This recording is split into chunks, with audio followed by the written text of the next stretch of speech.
Hey, just wanted to show you a quick trick on adding artificial low end to drums when you only have a 2-track drum kit or just like a full loop. So what we're working with here is this right here, just a simple loop.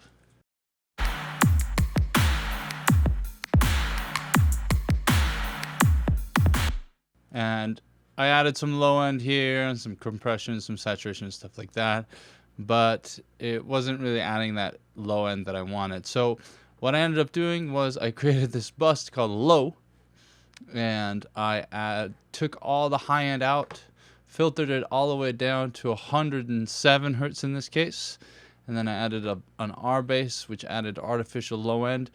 There are other plugins that do this similar thing.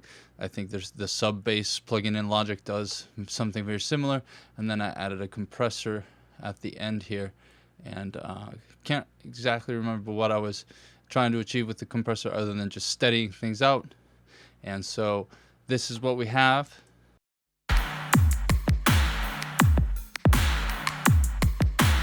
So that's without the low end, but that's what's happening in the chain. And then let's put the low end in here. I'll add it in right after I play.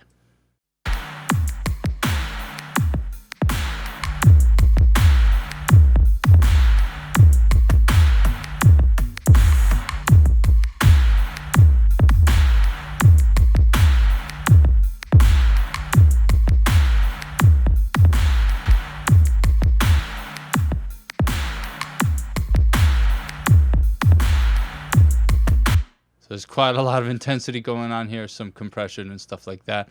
But you can really get, there's a lot of weight there in the bottom of the mix at this point, and that just creates that foundation for this particular track that I was looking for. So hopefully that will help you do something similar if you're working with drum loops like this. And before you leave, please remember to go to mixfinisher.com and download your mix translation cheat sheet there so that you can make your mix sound great on any speaker you blend them through. All right, thank you.